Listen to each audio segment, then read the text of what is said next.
മുഖ്യമന്ത്രിക്കും മന്ത്രിമാർക്കും എതിരെ ഉയർന്നിരിക്കുന്ന ഗുരുതരമായ അഴിമതി ആരോപണങ്ങളും കോടതി ഉത്തരവുകളും ചൂണ്ടിക്കാട്ടി എൽഡിഎഫ് നേതാക്കൾ ഗവർണറെ കണ്ടു. നയപ്രഖ്യാപന പ്രസംഗത്തിന് മുൻപ് ഇത്തരം കാര്യങ്ങൾ ഗവർണർ പരിശോധിക്കണമെന്ന് എൽഡിഎഫ് നേതാക്കൾ ആവശ്യപ്പെട്ടു. ഭരണഘടനാപരമായ ബാധ്യത നിറവേറ്റാതിരിക്കാനാവില്ലെന്നും പ്രതിപക്ഷത്തിന് പ്രതിഷേധത്തിനുള്ള അവകാശമുണ്ടെന്ന് ഗവർണർ പറഞ്ഞതായും പ്രതിപക്ഷ നേതാവ് വി.എസ്. അച്യുതാനന്ദൻ പറഞ്ഞു. വെള്ളിയാഴ്ച നിയമസഭാ സമ്മേളനം ആരംഭിക്കാനിരിക്കെയാണ് എൽഡിഎഫ് നേതാക്കൾ ഗവർണറെ കണ്ടത്. സോളാർ ബാർ കോഴ കേസുകളിൽ മുഖ്യമന്ത്രിയും മന്ത്രിമാരും ആരോപണ വിധേയരാണ്. ഇവർക്കെതിരെ കേസെടുത്ത് അന്വേഷണം നടത്തണമെന്നാണ് വിജിലൻസ് കോടതി ഉത്തരവിട്ടിരിക്കുന്നത്. ഉത്തരവ് ഹൈക്കോടതി റദ്ദാക്കിയിട്ടുമില്ല. മുൻപെങ്ങുമില്ലാത്ത വിധം സംസ്ഥാനത്ത് നിയമവാഴ്ച തകർന്നിരിക്കുകയാണെന്നും എൽഡിഎഫ് നേതാക്കൾ ചൂണ്ടിക്കാട്ടി. ബാർ കോഴയിൽ ധനമന്ത്രിയായിരുന്ന കെ.എം. മാണിക്ക് രാജിവെക്കേണ്ടി വന്ന സാഹചര്യവും എൽഡിഎഫ് നേതാക്കൾ ഗവർണറെ ബോധ്യപ്പെടുത്തി. ഭരണഘടനാപരമായി സത്യപ്രതിജ്ഞ ചെയ്ത മന്ത്രിമാർ ജനാധിപത്യത്തെ കളിയാക്കുകയാണെന്നും എൽഡിഎഫ് ഗവർണർക്ക് നൽകിയ നിവേദനത്തിൽ ചൂണ്ടിക്കാട്ടി. പ്രതിപക്ഷ നേതാവ് വി.എസ്. അച്യുതാനന്ദൻ ഉമ്മൻചാണ്ടി ഗവൺമെൻറ്റിൻ്റെ ഭരണത്തിൻ്റെ ഏറ്റവും ഹീനവും ദുഷ്ടവുമായ സമീപനത്തെ സംബന്ധിച്ച് അദ്ദേഹത്തിൻ്റെ ശ്രദ്ധയിൽപ്പെടുത്തുകയാണ്. ഈ സാഹചര്യത്തിലാണ് അങ്ങ് ഇങ്ങനെയൊരു ഗവൺമെൻറ്റിന് വേണ്ടിയിട്ട് നിശ്ചയിക്കുന്നത്, നയപ്രഖ്യാപനം നടത്തുന്നു. തമ്മിലുള്ള പൊരുത്തക്കേട് അങ്ങ് ഓർക്കണം. നയപ്രഖ്യാപന പ്രസംഗത്തിന് മുൻപ് സംസ്ഥാനം നേരിടുന്ന ഗുരുതരമായ സ്ഥിതിവിശേഷം ഗവർണർ പരിശോധിക്കണമെന്നും എൽഡിഎഫ് ആവശ്യപ്പെട്ടു. ഭരണഘടനാപരമായ ബാധ്യത നിറവേറ്റാൻ താൻ ബാധ്യസ്ഥനാണെന്ന് ഗവർണർ എൽഡിഎഫ് നേതാക്കളെ അറിയിച്ചു. എൽഡിഎഫ് നേതാക്കളായ സി ദിവാകരൻ, മാത്യു ടി തോമസ്, എ.കെ. ശശീന്ദ്രൻ എന്നിവർക്കൊപ്പമാണ് പ്രതിപക്ഷ നേതാവ് ഗവർണറെ കണ്ടത്. News bureau, Thiruvananthapuram. സർക്കാരിനെ അട്ടിമറിക്കാനുള്ള ശ്രമങ്ങൾക്ക് ജനപിന്തുണ കിട്ടില്ലെന്ന് മുഖ്യമന്ത്രി. സരിതയുടെ വെളിപ്പെടുത്തലുകൾക്ക് പിന്നിൽ ഗൂഢാലോചനയുണ്ടെന്ന പരാതി സർക്കാർ തലത്തിൽ അന്വേഷിക്കും. ബെന്നി ബെഹനാനും തമ്പാനൂർ രവിക്കുമെതിരായി ഉയർന്നത് വെറും ആരോപണങ്ങൾ മാത്രമെന്നും മുഖ്യമന്ത്രി ഉമ്മൻചാണ്ടി വ്യക്തമാക്കി. വലിയൊരിടവേളയ്ക്ക് ശേഷം സോളാർ കത്തിപ്പടരുന്ന സാഹചര്യത്തിൽ സോളാർ ചോദ്യശരങ്ങളായിരുന്നു മന്ത്രിസഭാ യോഗശേഷം മുഖ്യമന്ത്രി നേരിട്ടത്. സോളാറിൽ ഉന്നയിക്കുന്ന ആരോപണങ്ങൾ തെളിയിക്കാൻ മുഖ്യമന്ത്രി സരിതയെ വെല്ലുവിളിച്ചു. ആരോപണങ്ങളിൽ 1% കഴമ്പുണ്ടെങ്കിൽ മുഖ്യമന്ത്രി പദം മാത്രമല്ല പൊതുസേവന രംഗം തന്നെ വിടുമെന്ന് മുഖ്യമന്ത്രി പ്രതികരിച്ചു. ജയിൽ ശിക്ഷ വിധിച്ചിട്ടുള്ളവരാണ് ഈ ആരോപണം പറയുന്നത്. എനിക്കെതിരെ പറഞ്ഞിട്ടുള്ള കാര്യങ്ങൾ 1% ശരിയാണെങ്കിൽ ഞാൻ ഈ സ്ഥാനത്ത് മാത്രമല്ല പൊതുരംഗത്ത് പോലും നിൽക്കാൻ അർഹനല്ല. ബെന്നി ബെഹന്നാന്റെയും തമ്പാനൂർ രവിയുടെയും ഫോൺ വിളികളുടെ വിശ്വാസ്യത പരിശോധിക്കണം. UDF നിർദ്ദേശിച്ച തരത്തിൽ സോളാറിലെ ആരോപണങ്ങളെക്കുറിച്ച് ഒരു അന്വേഷണം സർക്കാർ തലത്തിൽ നടത്തും. ഇത് സംബന്ധിച്ച് ആലോചിച്ച് തീരുമാനിക്കുമെന്നും മുഖ്യമന്ത്രി പറഞ്ഞു. അത് ആരോപണമല്ലേ, വരട്ടെ. അതിന്റെ ക്രെഡിബിലിറ്റിയെ സംബന്ധിച്ചിടത്തോളം, അതിന്റെ സാധ്യതയെ സംബന്ധിച്ചിടത്തോളം ഒക്കെ വരട്ടെ. UDF ആവശ്യപ്പെട്ടിട്ടുണ്ട്, നിശ്ചയമായിട്ടും അത് പരിശോധിക്കും. സോളാർ കമ്മീഷനിൽ നൽകിയ മൊഴിയിൽ ഉറച്ചുനിന്ന മുഖ്യമന്ത്രി ഖജനാവിന് നഷ്ടമുണ്ടാക്കാത്ത ചാരക്കേസിൽ കരുണാകരൻ രാജിവെച്ചല്ലോ എന്ന ചോദ്യത്തിന് ഇങ്ങനെയാണ് പ്രതികരിച്ചത്. ISRO ചാരക്കേസും പിന്നെ ശ്രീ കെ കരുണാകരൻ രാജിവെച്ചതുമായിട്ട് യാതൊരു ബന്ധവുമില്ല.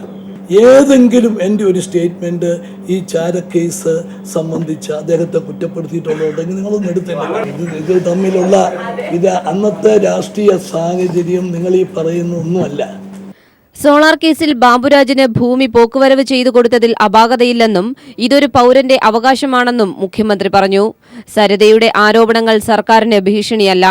സർക്കാരിനെ അട്ടിമറിക്കാനുള്ള പ്രതിപക്ഷ നീക്കങ്ങൾക്ക് ജനപിന്തുണ ലഭിക്കില്ലെന്നും മുഖ്യമന്ത്രി വിശദീകരിച്ചു. News bureau, Thiruvananthapuram. സോളാർ കേസിൽ മുഖ്യമന്ത്രിക്ക് വേണ്ടി സരിതാ നായരെ സ്വാധീനിക്കാൻ ശ്രമിച്ച സംഭവത്തിൽ KPCC ജനറൽ സെക്രട്ടറി തമ്പാനൂർ രവിക്കെതിരെ കേസെടുക്കാനാവില്ലെന്ന് പോലീസിന് നിയമോപദേശം. ഫോൺ സംഭാഷണം തെളിവായി സ്വീകരിക്കാനാവില്ല എന്നാണ് പോലീസിന് ലഭിച്ചിരിക്കുന്ന നിയമോപദേശം. സോളാർ കേസിൽ മുഖ്യമന്ത്രിക്ക് അനുകൂലമായി മൊഴി നൽകണമെന്നാവശ്യപ്പെട്ട് KPCC general secretary Thampanoor Ravi Saritha നായരുമായി നടത്തിയ ടെലിഫോൺ സംഭാഷണം പുറത്തുവന്നിരുന്നു. സംഭവത്തിൽ രവിക്കെതിരെ കേസെടുക്കണമെന്നാവശ്യപ്പെട്ട് പ്രതിപക്ഷ നേതാവ് വി.എസ്. അച്യുതാനന്ദനും പൊതുപ്രവർത്തകനായ PK രാജുവും DGPക്ക് പരാതി നൽകിയിരുന്നു. പരാതി DGP കണ്ടോൺമെന്റ് അസിസ്റ്റന്റ് കമ്മീഷണർക്ക് കൈമാറി. രവിക്കെതിരെ കേസെടുക്കാൻ കഴിയുമോ എന്ന് പോലീസ് നിയമോപദേശവും തേടി. ശബ്ദരേഖകൾ തെളിവായി സ്വീകരിക്കാൻ കഴിയില്ലെന്നാണ് പോലീസിന് ലഭിച്ചിരിക്കുന്ന നിയമോപദേശം. മുഖ്യമന്ത്രിക്ക് അനുകൂലമായി മൊഴി നൽകണമെന്നും മുഖ്യമന്ത്രിയെ 3 തവണയെ കണ്ടിട്ടുള്ളൂ എന്ന് പറയണമെന്നും തമ്പാനൂർ രവി സരിതയോട് ആവശ്യപ്പെട്ടതിന്റെ രേഖകളായിരുന്നു പുറത്തുവന്നത്. മുഖ്യമന്ത്രി കമ്മീഷന് നൽകിയ മൊഴികൾ പത്രങ്ങൾ വായിച്ച് പഠിക്കണമെന്നും തമ്പാനൂർ രവി ഉപദേശിച്ചിരുന്നു. ബിജു തെമ്മാടിയാണെന്നും തമ്പാനൂർ രവി ടെലിഫോൺ സംഭാഷണത്തിൽ പറഞ്ഞിരുന്നു. ഫലത്തിൽ മുഖ്യമന്ത്രിക്ക് സരിതയുമായി ബന്ധമുണ്ട് എന്ന് തെളിയിക്കുന്ന രേഖയാണ് സാങ്കേതികത്വത്തിന്റെ പേരിൽ സർക്കാർ ഇല്ലാതാക്കുന്നത്. News bureau, Thiruvananthapuram. സംസ്ഥാന സർക്കാർ ജുഡീഷ്യറിയെ അവഹേളിക്കുകയാണെന്ന് CPIM സംസ്ഥാന സെക്രട്ടറി കോടിയേരി ബാലകൃഷ്ണൻ. ജുഡീഷ്യറിക്കെതിരായി ഭരണപക്ഷം നടത്തുന്ന ആക്രമണം ജനാധിപത്യത്തിനെതിരെയുള്ള കടന്നുകയറ്റമാണെന്നും കോടിയേരി പറഞ്ഞു. സംസ്ഥാനത്ത് ക്രമസമാധാന നില തകർന്നിരിക്കുകയാണെന്നും സർക്കാർ രാജിവെച്ച് ജനകീയ കോടതിയെ നേരിടാൻ തയ്യാറാകണമെന്നും കോടിയേരി തിരുവനന്തപുരത്ത് ആവശ്യപ്പെട്ടു. കോൺഗ്രസ് മന്ത്രിമാർക്കെതിരെ ഏതെങ്കിലും ജഡ്ജി പ്രതികരിച്ചാൽ ആ ജഡ്ജിമാർക്കുണ്ടാകുന്ന അനുഭവം എന്താണ് തൃശ്ശൂരിലെ വിജിലൻസ് കോടതി ജഡ്ജിക്കുണ്ടായ അനുഭവം? ഇത് ജുഡീഷ്യറിയെ ഭയപ്പെടുത്താനാണ്. ഭരിക്കുന്ന കക്ഷി ജുഡീഷ്യറിയോട് ഇത്തരം നിലപാട് സ്വീകരിച്ചാൽ ജുഡീഷ്യൽ സ്ഥാപനത്തിലുള്ളവർ എങ്ങനെയാണ് സ്വതന്ത്രമായി പ്രവർത്തിക്കുക? Solar commission judge, retired judge Sivarajan കഴിഞ്ഞ ദിവസം അദ്ദേഹത്തിന്റെ ശവമഞ്ചവും പേറി ഒരു സ്ഥലത്ത് കോൺഗ്രസുകാർ പ്രകടനം നടത്തുന്നത് കണ്ടു. ഇപ്പോൾ സോളാർ കമ്മീഷനും അവർക്ക് വേണ്ടാത്ത കമ്മീഷനായിട്ട് മാറി.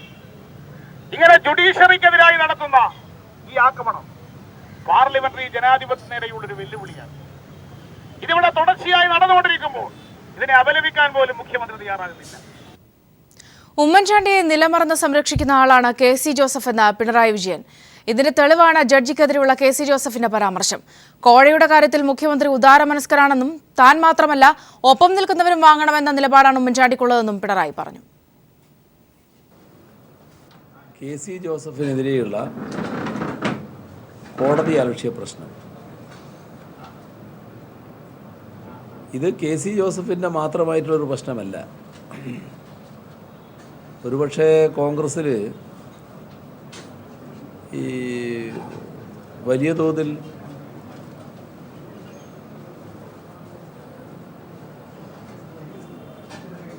അപകടകരമായ രീതിയിൽ പറയാത്ത ആളാണ് ജോസഫ്. ആ ജോസഫ് പോലും ഇങ്ങനെയായി എന്നുള്ളതാണ് നമ്മൾ കാണുന്നത്. അതാണ് കോൺഗ്രസിൻ്റെ ഒരു മികവ് ഇവിടെയാണ് കിടക്കുന്നത്. കാരണം ഒരു ജഡ്ജിക്കെതിരെ വ്യക്തിപരമായി ആക്ഷേപം ഉന്നയിക്കാൻ പാടില്ല എന്നത് മനസ്സിലാക്കാത്തയാളല്ല ജോസഫ്. അപ്പോൾ ഉമ്മൻചാണ്ടിയുടെ ഏറ്റവും അടുത്തയാളായിട്ടാണ് ജോസഫ് നിലകൊള്ളുന്നത്. ഉമ്മൻചാണ്ടിയുടെ ഏറ്റവും അടുത്തവർ മൂന്നാളാണെന്നാണ് സാധാരണ പറഞ്ഞു കേൾക്കാറ്. അപ്പം അതിൽ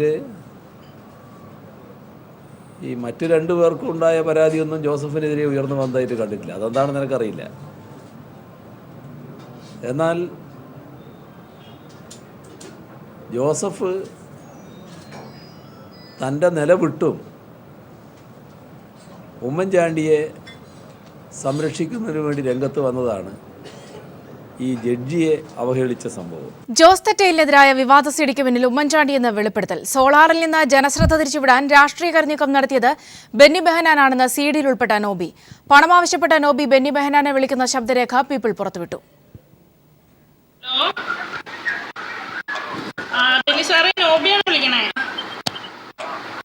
സാറേ, കാശിന്റെ കാര്യത്തിൽ തീരുമാനം വലുതായോ? എന്നത്തേക്കാവും? ഫാദറായിട്ട് സംസാരിച്ചിട്ട് കാര്യമില്ല, ഞാനായിട്ടല്ലേ ഡീൽ എടുത്തത്. ആ സമയത്ത് ഫാദർ ഉണ്ടായില്ലല്ലോ. എന്താ ചെയ്യാ? എപ്പോ വിളിക്കണം?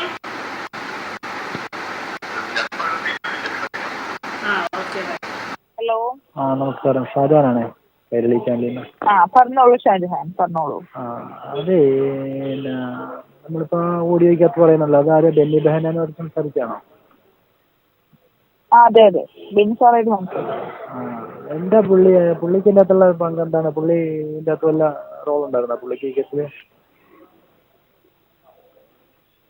പുള്ളിക്ക് ഇതിനകത്ത് ആണല്ലോ, പുള്ളി എന്റെ കാര്യത്തിൽ പുള്ളിക്കാണല്ലോ ഫുൾ റോള്. അതാ ചോദിച്ചത്. എല്ലാ കാര്യത്തിലും പുള്ളിക്ക് റോൾ ഉണ്ടല്ലോ. അതാ ചോദിച്ചത്. അത് പുള്ളിക്ക് എന്താ ഇതിൻ്റെ അകത്തുള്ള ഒരു പങ്ക്? അതിനകത്തുള്ള ഒരു പങ്കെന്ന് പറഞ്ഞിട്ടുണ്ടെങ്കിൽ രാഷ്ട്രീയപരമായിട്ടുള്ള പങ്ക് തന്നെയല്ല. അത് പുള്ളിക്ക് മാത്രമാണോ? പുള്ളിയുടെ ഇടപെടലാണോ അതോ പുള്ളിക്ക് മോളിൽ നിന്നുള്ള ഇടപെടലാണോ? മോളിന്നുണ്ട്, പുള്ളിക്കുണ്ട്. ഇതിനകത്ത് കുറച്ച് ആൾക്കാരുണ്ട്. അപ്പൊ അവരുടെയൊക്കെ കാര്യങ്ങളൊക്കെ ഞാൻ വെളിപ്പെടുത്താനുള്ളൊരു ഉദ്ദേശമായിട്ട് നിൽക്കുകയാണ്. അതിപ്പോ ഓരോ ദിവസങ്ങളായിട്ട് ചെയ്യാമെന്ന് ചെയ്തിട്ട് നിൽക്കുവാണ്. എന്തായാലും ഞാൻ എല്ലാ കാര്യങ്ങളും എനിക്ക് തുറന്നു പറഞ്ഞേ തീരൂ. കാരണം നമ്മളൊരു ഇതിനകത്തൊരു മറവിന്റെ ഉള്ളിന്റെ ആവശ്യം നമുക്കില്ല. ഈ ഉമ്മൻചാണ്ടി ഇതിൻ്റെ അകത്ത് ഇടപെട്ടിട്ടുണ്ടോ? പിന്നെ ഉണ്ടോ? പുള്ളിയാണ് ഇതിന്റെ മെയിൻ ആള്.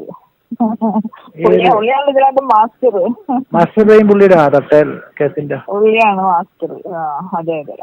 പുള്ളി അത് ബെന്നിയെ വെച്ച് ഓപ്പറേറ്റ് ചെയ്യിച്ചാണോ? അതിനകത്ത് 4-5 പേര് ഇതിനകത്ത് ഇടപെട്ടിട്ടുണ്ട്, രാഷ്ട്രീയക്കാരാണ്. ഡിജിറ്റൽ തെളിവുകൾ നാളെ സോളാർ കമ്മീഷനിൽ ഹാജരാക്കുമെന്ന് സരിത പറഞ്ഞു. ഇതോടൊപ്പം ഹാജരാക്കുന്ന കത്തിൽ ചിലരുടെ പേരുകൾ ഉണ്ടാകുമെന്നും സരിത കോയമ്പത്തൂരിൽ പറഞ്ഞു. സരിത 1-ാം പ്രതിയായ കരാർ തട്ടിപ്പ് കേസിൽ തുടർച്ചയായി ഹാജരാകാത്തതിനെ തുടർന്ന് 2-ാം പ്രതിയായ ബിജു രാധാകൃഷ്ണന് കോയമ്പത്തൂർ കോടതി അറസ്റ്റ് വാറണ്ടും പുറപ്പെടുവിച്ചു. നാളെ ഇന്ന് ഇത്രയും സമയം അനുസരിച്ചുള്ള കാര്യങ്ങളായിരിക്കും ഞാൻ ചെയ്യുക. അതൊന്ന്. നാളെ ഡിജിറ്റൽ എവിഡൻസ് കൊടുക്കാനുള്ള പ്രിപ്പറേഷൻ എൻ്റെ ഭാഗത്തുണ്ട്. ഡിജിറ്റൽ അല്ലെങ്കിൽ മറ്റുള്ള എവിഡൻസസ് കൊടുക്കാനുള്ള പ്രിപ്പറേഷൻ എൻ്റെ ഭാഗത്തുണ്ട്. അത് ചെയ്യുവാണെങ്കിൽ ഞാൻ ചെയ്യാൻ സാധിക്കുവാണെങ്കിൽ ചെയ്യും. കോടതി ആയതുകൊണ്ട് നമുക്ക് ഇവിടെ നിന്ന് ഒത്തിരി നേരം സംസാരിക്കാൻ പറ്റില്ല. വിഴിഞ്ഞം തുറമുഖ കേസിൽ സംസ്ഥാന സർക്കാരിന്റെ ഹർജി സുപ്രീം കോടതി തള്ളി. ഹരിത ട്രിബ്യൂണലിന്റെ ദില്ലി പ്രിൻസിപ്പൽ ബെഞ്ച് കേസ് പരിഗണിക്കരുതെന്ന ആവശ്യമാണ് സുപ്രീം കോടതി തള്ളിയത്. വിഴിഞ്ഞം തുറമുഖത്തിനെതിരെ സമർപ്പിച്ച ഹർജികളിൽ 6 ആഴ്ചയ്ക്കുള്ളിൽ അന്തിമ തീരുമാനമെടുക്കാൻ സുപ്രീം കോടതി ഹരിത ട്രിബ്യൂണലിനോട് ആവശ്യപ്പെട്ടു. വിഴിഞ്ഞം തുറമുഖ പദ്ധതിക്ക് കേന്ദ്ര സർക്കാർ പാരിസ്ഥിതിക അനുമതി നൽകിയതിനെതിരെ സമർപ്പിച്ച ഹർജികളിൽ ഹരിത ട്രിബ്യൂണലിന്റെ ചെന്നൈ ബെഞ്ച് നേരത്തെ വാദം കേട്ടിരുന്നു. അന്തിമ വിധിന്യായം പുറപ്പെടുവിക്കുന്നതിന് മുമ്പ് ഹർജികളെല്ലാം പരാതിക്കാരന്റെ ആവശ്യം പരിഗണിച്ച് ഹരിത ട്രിബ്യൂണലിന്റെ ദില്ലി ആസ്ഥാനമായ പ്രിൻസിപ്പൽ ബെഞ്ചിലേക്ക് മാറ്റി. ഈ നടപടി ചോദ്യം ചെയ്ത് സംസ്ഥാന സർക്കാരും തുറമുഖ വകുപ്പും ഉന്നയിച്ച വാദമുഖങ്ങളാണ് സുപ്രീം കോടതി തള്ളിയത്. ചെന്നൈ ബെഞ്ചിലെ കേസ് ദില്ലിയിലേക്ക് മാറ്റാൻ ഹരിത ട്രിബ്യൂണലിന്റെ പ്രിൻസിപ്പൽ ബെഞ്ചിന് അധികാരമില്ലെന്നായിരുന്നു കേരളത്തിന്റെ പ്രധാന വാദം. ഇക്കാര്യത്തിൽ ചീഫ് ജസ്റ്റിസ് TS താക്കൂർ അധ്യക്ഷനായ 3-അംഗ ബെഞ്ച് വിശദവാദം കേട്ടു. പാരിസ്ഥിതിക വിഷയം ഉന്നയിച്ചുള്ള കേസിൽ ഹരിത ട്രിബ്യൂണൽ വിധി പറയുന്നതിൽ തെറ്റില്ലെന്ന് കോടതി ചൂണ്ടിക്കാട്ടി. വിധിക്കെതിരെ സംസ്ഥാനത്തിന് സുപ്രീം കോടതിയെ സമീപിക്കാം. പക്ഷേ വിധി പറയുന്നത് തടയാനാകില്ല. തുടർന്ന് 6 ആഴ്ചയ്ക്കുള്ളിൽ വിഴിഞ്ഞം കേസിൽ അന്തിമവിധി പുറപ്പെടുവിക്കാൻ സുപ്രീം കോടതി ഹരിത ട്രിബ്യൂണലിന് നിർദ്ദേശം നൽകി. നേരത്തെ ട്രിബ്യൂണൽ വിധി പ്രസ്താവനത്തിനെതിരെ സുപ്രീം കോടതി പുറപ്പെടുവിച്ചിരുന്ന താൽക്കാലിക സ്റ്റേ പിൻവലിക്കുകയും ചെയ്തു. പദ്ധതിയുടെ നിയമവശങ്ങൾ സുപ്രീം കോടതി പരിശോധിച്ചാൽ പദ്ധതി തന്നെ നിർത്തിവെക്കേണ്ടി വരുമെന്ന് വാദത്തിനിടെ ചീഫ് ജസ്റ്റിസിന്റെ ബെഞ്ച് കേരളത്തിന് മുന്നറിയിപ്പ് നൽകി. വികസനം ചൂണ്ടിക്കാട്ടി കോടതി വാദങ്ങൾ തടയാനാകില്ലെന്നും സുപ്രീം കോടതി പരാമർശം നടത്തി. News bureau, Delhi. സംസ്ഥാന പോലീസ് മേധാവിയുടെ ഔദ്യോഗിക ഫേസ്ബുക്ക് പേജ് TP സെൻകുമാർ ദുരുപയോഗം ചെയ്യുന്നതായി ആക്ഷേപം. പോലീസ് ഉത്തരവുകളും സർക്കുലറുകളും ജനങ്ങളിൽ എത്തിക്കുക എന്ന ലക്ഷ്യത്തോടെ ആരംഭിച്ച ഔദ്യോഗിക പേജ് DGP സെൻകുമാർ സ്വകാര്യ അഭിപ്രായ പ്രകടനങ്ങൾ നടത്താൻ ഉപയോഗിക്കുന്നതായാണ് ആക്ഷേപം. അതേസമയം TP സെൻകുമാറിന്റെ ഫേസ്ബുക്ക് പോസ്റ്റുകൾക്കെതിരെ പ്രതിപക്ഷ നേതാവ് ഉൾപ്പെടെയുള്ളവർ പ്രതിഷേധവുമായി രംഗത്തെത്തിയിട്ടുണ്ട്. സംസ്ഥാന ആഭ്യന്തര വകുപ്പിന്റെ ഉത്തരവുകൾ, DGPയുടെ സർക്കുലറുകൾ, പോലീസ് നിർദ്ദേശങ്ങൾ എന്നിവ ജനങ്ങൾക്കറിയുന്നതിനും ജനങ്ങളുടെ പരാതികൾ രേഖപ്പെടുത്തുന്നതിനുമായാണ് സംസ്ഥാന പോലീസ് മേധാവിയുടെ ഔദ്യോഗിക ഫേസ്ബുക്ക് പേജ് തുടങ്ങിയത്. തുടക്കത്തിൽ ഉദ്ദേശലക്ഷ്യം നിലനിർത്തി ഫേസ്ബുക്കിൽ ഔദ്യോഗിക പോസ്റ്റുകൾ പ്രത്യക്ഷപ്പെട്ടിരുന്നു. എന്നാൽ ദിവസങ്ങൾ കഴിഞ്ഞപ്പോൾ കഥ മാറി. പോലീസ് മേധാവിയുടെ ഔദ്യോഗിക ഫേസ്ബുക്ക് പേജിൽ DGP TP സെൻകുമാർ സ്വന്തം അഭിപ്രായ പ്രകടനങ്ങളും മറ്റു വിഷയങ്ങളിലെ തന്റെ പ്രസ്താവനകളും കൂടി രേഖപ്പെടുത്തി തുടങ്ങിയെന്നാണ് പ്രധാന ആരോപണം. മറ്റ് IPS ഉദ്യോഗസ്ഥർ സ്വന്തം ഫേസ്ബുക്ക് പേജുകളിൽ കമന്റുകൾ രേഖപ്പെടുത്തിയപ്പോൾ അതിൽ തനിക്കുള്ള അമർഷം രേഖപ്പെടുത്താനും TP സെൻകുമാർ ഉപയോഗിച്ചത് ഔദ്യോഗിക പേജാണ് എന്നതും ചൂണ്ടിക്കാട്ടപ്പെടുന്നു. ഇത്തരത്തിലുള്ള TP സെൻകുമാറിന്റെ നടപടിയാണ് ഇപ്പോൾ ആക്ഷേപത്തിനും പ്രതിഷേധത്തിനും ഇടയാക്കിയിരിക്കുന്നത്. TP ശ്രീനിവാസനെ SFI പ്രവർത്തകർ മർദ്ദിച്ച സംഭവത്തിലെ പോലീസുകാർക്കുണ്ടായ വീഴ്ചയിൽ ആ പോലീസ് ഉദ്യോഗസ്ഥരെ പരസ്യമായി അപമാനിച്ച ഫേസ്ബുക്കിൽ പോസ്റ്റിട്ടത് ജീവനക്കാർക്കിടയിലും അമർഷത്തിന് കാരണമായി. ഔദ്യോഗികമായി പോലീസുകാർക്കെതിരെ നടപടി സ്വീകരിക്കേണ്ട DGP അതിനു പകരം അവരെ എന്തു ചെയ്യണമെന്ന സ്വന്തം അഭിപ്രായം DGPയുടെ ഔദ്യോഗിക പേജിൽ വിളമ്പിയിരിക്കുന്നുവെന്നതും പരാതിക്ക് ഇടയാക്കിയിരിക്കുന്നു. ഫേസ്ബുക്കിൽ പോസ്റ്റുകൾ രേഖപ്പെടുത്തുന്നതിനെക്കുറിച്ച് DGP TP സെൻകുമാർ തന്നെ പുറത്തിറക്കിയ സർക്കുലർ അദ്ദേഹം തന്നെ അട്ടിമറിച്ചിരിക്കുന്നുവെന്നാണ് പല IPS ഉദ്യോഗസ്ഥരും പറയുന്നത്. DGPയുടെ ഫേസ്ബുക്ക് പോസ്റ്റിനെതിരെ പ്രതിപക്ഷ നേതാവും രംഗത്തെത്തി. കേന്ദ്ര ആഭ്യന്തരമന്ത്രിയും IPSകാരുടെ ഫേസ്ബുക്ക് കമന്റുകൾക്കെതിരെ പ്രതികരിച്ചിരുന്നു. സംസ്ഥാനത്ത് പട്ടാപ്പകൽ കൊലപാതകങ്ങൾ ആവർത്തിക്കുമ്പോഴും DGP ഫേസ്ബുക്ക് പേജിൽ നടത്തുന്ന കമന്റുകൾ ഫേസ്ബുക്കിൽ തന്നെ വ്യാപക പ്രതിഷേധത്തിനും ഇടയാക്കിയിരിക്കുകയാണ്. Sunil Arimanoor, news bureau, Thiruvananthapuram. സാമ്പത്തികമായി പിന്നാക്കം നിൽക്കുന്ന ഡ്രൈവർമാരുടെ മക്കൾക്ക് വിദ്യാഭ്യാസ പദ്ധതിയുമായി Sreeram foundation. Education support scheme എന്ന പദ്ധതിയുടെ ഉദ്ഘാടനം മന്ത്രി VS ശിവകുമാർ തിരുവനന്തപുരത്ത് നിർവഹിച്ചു. 8 മുതൽ 12ാം ക്ലാസ് വരെയുള്ള വിദ്യാർത്ഥികൾക്ക് പദ്ധതിയുടെ ആനുകൂല്യം ലഭിക്കും. 2400 വിദ്യാർത്ഥികൾക്ക് സ്കോളർഷിപ്പ് നൽകി വരുന്നതിന് പുറമെയാണ് ശ്രീറാം ഫൗണ്ടേഷന്റെ പുതിയ സംരംഭം. നാടകം ലഭിക്കുന്ന ഉജ്ജ്വല സ്വീകരണങ്ങൾ ഏറ്റുവാങ്ങി പിണറായി വിജയൻ നയിക്കുന്ന നവകേരള മാർച്ച് എറണാകുളം ജില്ലയിൽ പര്യടനം തുടരുകയാണ്. വിവരങ്ങളുമായി സാലി മുഹമ്മദ് ചേർന്നുണ്ട്. സാലി, വിശദാംശങ്ങൾ. സൗമ്യ, ഇനി അടുത്ത സ്വീകരണ കേന്ദ്രം ആലുവയാണ്. അല്പസമയത്തിനകം ജാഥാനായകൻ പിണറായി വിജയൻ ആലുവയിൽ എത്തിച്ചേരും. ഇതിനകം തന്നെ ആലുവയിൽ സ്വീകരണ യോഗം ആരംഭിച്ചു കഴിഞ്ഞു. ജാഥാംഗമായ ഡോക്ടർ കെ.ടി. ജലീൽ MLA ആലുവയിൽ പ്രസംഗിച്ചുകൊണ്ടിരിക്കുന്നു. അല്പസമയത്തിനകം തന്നെ ആലുവ മാർക്കറ്റ് ജംഗ്ഷനിൽ പിണറായി എത്തിച്ചേരും. സ്വീകരിക്കാൻ വേണ്ടി ആയിരങ്ങൾ ഒത്തുകൂടിയിട്ടുണ്ട്. പിണറായിയെ തുടർന്ന് തുറന്ന വാഹനത്തിൽ സമ്മേളന നഗരിയായ ബസ് സ്റ്റാൻഡ് മൈതാനിയിലേക്ക് ആനയിക്കും. വലിയ സ്വീകരണമാണ് ഇവിടെയും ഒരുക്കിയിരിക്കുന്നത്. ഇപ്പോൾ തന്നെ നടക്കുന്ന പ്രസംഗം കേൾക്കാനും ഒക്കെയായി 10,000 ബസ് സ്റ്റാൻഡ് മൈതാനിയിൽ ഒത്തുകൂടിയിട്ടുണ്ട്. ഇന്ന് രാവിലെ കളമശ്ശേരിയിലായിരുന്നു ആദ്യ സ്വീകരണ കേന്ദ്രം. നമുക്കറിയാം, വ്യവസായശാലകളുടെയൊക്കെ നഷ്ടപ്രതാപത്തിന്റെ കഥ പറയുന്ന നാടാണ് കളമശ്ശേരി. സർക്കാരിന്റെ തെറ്റായ വ്യവസായ നയത്തിന്റെ ഇരകളായ അങ്ങനെ തൊഴിൽ നഷ്ടപ്പെട്ട വ്യവസായ തൊഴിലാളികളുടെ ഒരു നാട് കൂടിയാണത്. സ്വാഭാവികമായും നവകേരളം കെട്ടിപ്പടുക്കാൻ എന്ന മുദ്രാവാക്യം മുന്നോട്ട് വെച്ച് ജാഥയുമായി എത്തിയ പിണറായിക്ക് അതുകൊണ്ട് തന്നെ വലിയ സ്വീകാര്യതയും വലിയ സ്വീകരണവുമാണ് കളമശ്ശേരി നൽകിയത്. ദേശീയപാതയോരത്ത് ചെങ്കൊടികളുമായി 10,000 അണിനിരക്കുന്ന കാഴ്ചയാണ് കളമശ്ശേരിയിൽ കണ്ടത്. ഇനി 2 സ്വീകരണ കേന്ദ്രങ്ങൾ കൂടിയുണ്ട്. ആലുവ പൂർത്തിയായാലുടൻ പെരുമ്പാവൂരിലേക്ക് ജാഥ യാത്ര തിരിക്കും. തുടർന്ന് കുന്നത്തുനാട് മണ്ഡലത്തിന്റെ ഭാഗമായ പുത്തൻകുരിശിലാണ് സമാപനം ക്രമീകരിച്ചിരിക്കുന്നത്. നാളെയും എറണാകുളം ജില്ലയിൽ പര്യടനം തുടരും. നാളെ എറണാകുളം ജില്ലയിലെ പര്യടനം പൂർത്തിയാക്കി ഇടുക്കി ജില്ലയിലേക്ക് പ്രവേശിക്കുകയും ചെയ്യും. സാലി മുഹമ്മദാണ് വിവരങ്ങൾ നൽകിയത്. വിവിധ മേഖലകളിലെ പ്രമുഖരുമായി CPIM PB അംഗം പിണറായി വിജയൻ കൂടിക്കാഴ്ച നടത്തി. എറണാകുളം ഗസ്റ്റ് ഹൌസിൽ നടന്ന പരിപാടിയിൽ ആരോഗ്യം, വിദ്യാഭ്യാസം, കല, കായികം തുടങ്ങി വിവിധ മേഖലകളിലെ നിരവധി പേരാണ് പങ്കെടുത്തത്.